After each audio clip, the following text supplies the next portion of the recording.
5, 4, 3, 2, 1, 30. So I'm about a week out from my first race of the season, and I got a little bit of an Achilles problem. My leg is just a little stiff. Started with my calf, but then it started getting down to my Achilles, and then I was just like, man, here we go again.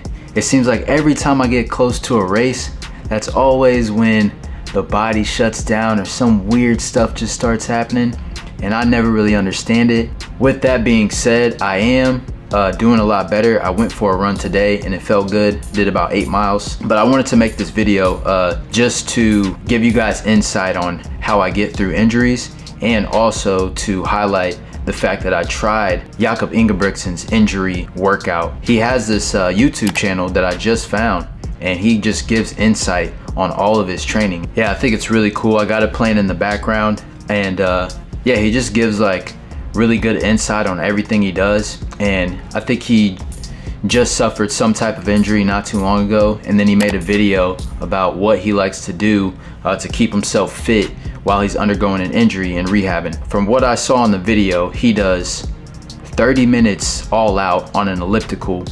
He does 2 by 30 minutes all out on an elliptical, and he wears sweats, and he's just trying to sweat. He's just trying to get his heart rate up as high as possible and just kind of get a hard workout in without taking a toll to his legs or whatever injury he's having.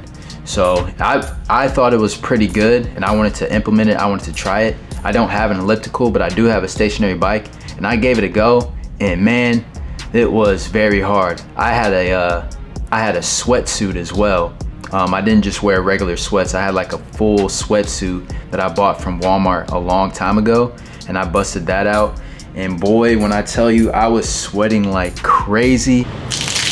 It was insane. And honestly, I felt like I got some real solid work in when I was finished. And I'm definitely gonna start implementing this into my training, not only on days where I'm injured or I'm feeling a little too beat up to run, but I think I'm gonna try to add some more biking and just cross training in general on top of the running that I'm doing. He says he does like 30 minutes all out on the elliptical, then he hops in a pool and aqua jogs, then he goes back and does another 30 minutes, and then I think he might aqua jog again after that. I don't have the aqua jogging facilities, so I just did the 30 minutes on the 2 by 30 minutes on the stationary bike, and it worked out perfect for me. So yeah, I got a little bit of footage of that, so I'll drop that right now. About halfway through the first 30 minutes, I got the resistance all the way up, going about 17, 18 miles an hour. This is what it's all about right here. Progress every single day. No pain, no gain.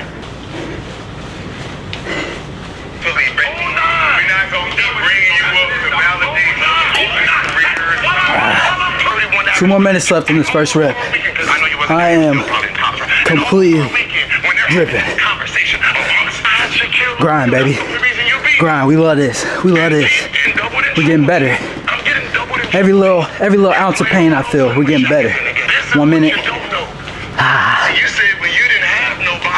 30 seconds. 30 seconds. Let's go. Let's go.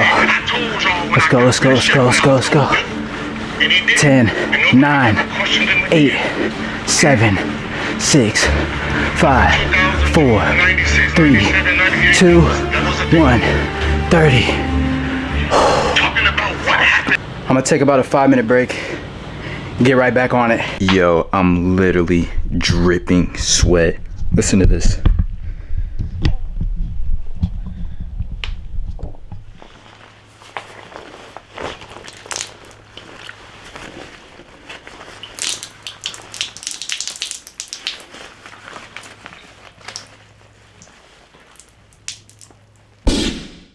All right, let's get this next 30 minutes, get done with this workout so I can shower.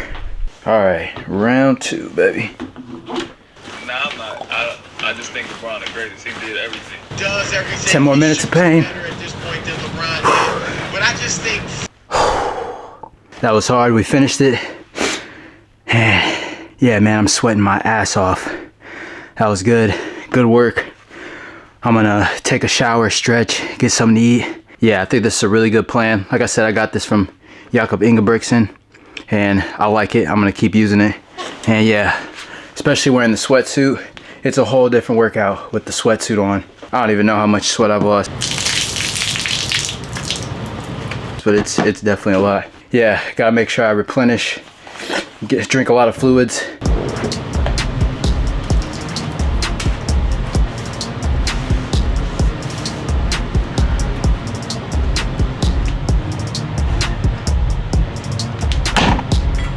I'm pretty optimistic about this race I have coming up. I'm doing the Bandit Grand Prix.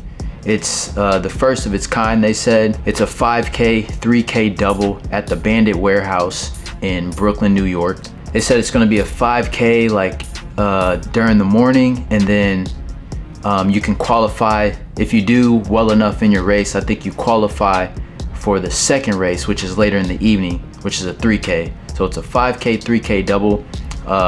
My goal for this race is to PR, and my PR is a 5K time that I ran in high school cross country. And I think it was like 15:30 or 15:32, somewhere around there.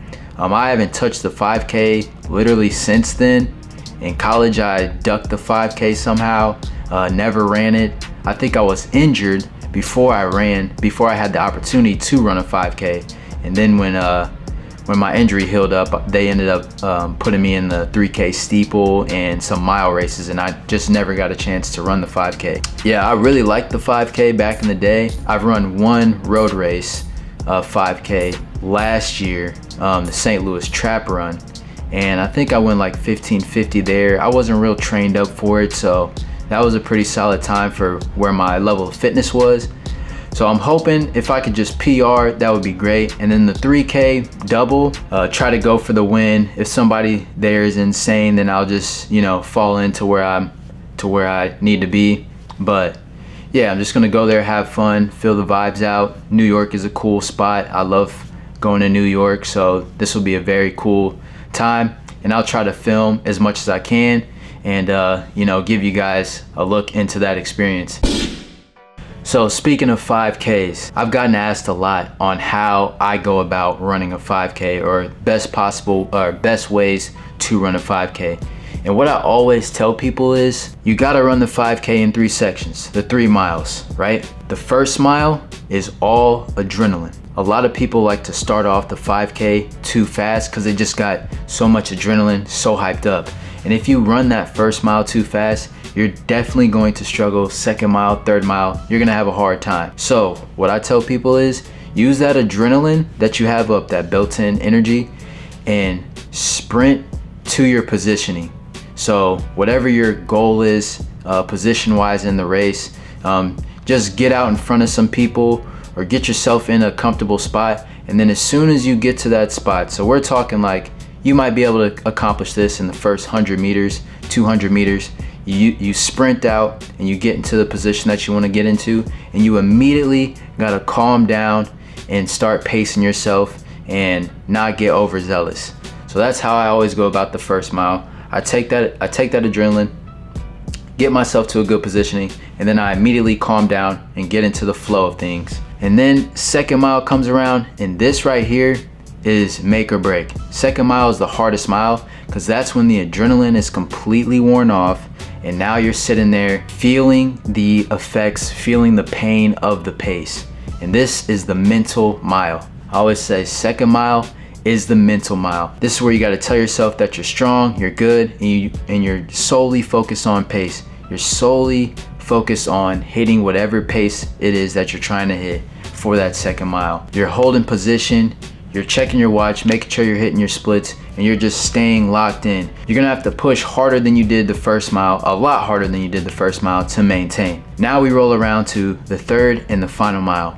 And I always tell people, this is where you gotta shut down, shut your brain off, and just run. Just run off a heart. Third mile, I don't even look at my watch. It is the end of the race. I'm just going as fast as I can.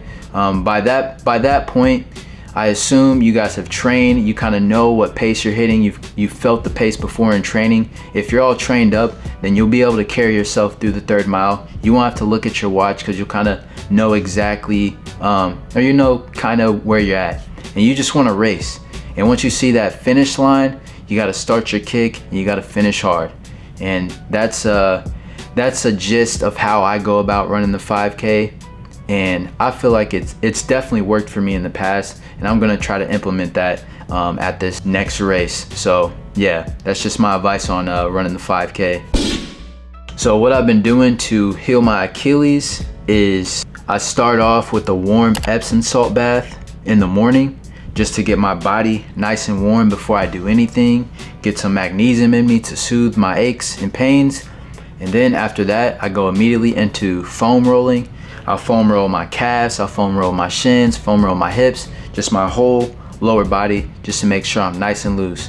And then I'll either go for a run. Like today I was able to get up and go for a run. So I went outside, did some dynamic stretching, and then I started my run. And when I started my run, I went extremely slow at the beginning, just feeling it out, making sure I was good. And then as the miles progressed, I picked up the speed, I got into my regular speed and realized that I'm fine, and I just continued running at that pace. But on days where you can't run and you're just doing cross training, I would still wake up, heat, roll, and then go into whatever workout you got. That may be elliptical, maybe stationary bike. You may not be doing anything if your injury is really bad, but I would do whatever that is. And then after that, I would ice. And what I've been doing is using a Home Depot bucket, filling it with water and filling it with ice, and then just sticking my leg in the Home Depot bucket, and I'll keep my leg in there for about 10 to 15 minutes. And I'll try to do that twice a day. After I'm done icing, later in the day, I'll massage my foot, I'll massage my calf, I'll massage my Achilles, and then I'll elevate it when I'm laying down before I go to bed. I'll just put a few pillows under my leg, keep my leg a little elevated, just to increase the blood flow. And yeah, and that's about it. Oh yeah, I also try to consume a lot of protein. Protein helps with muscle recovery.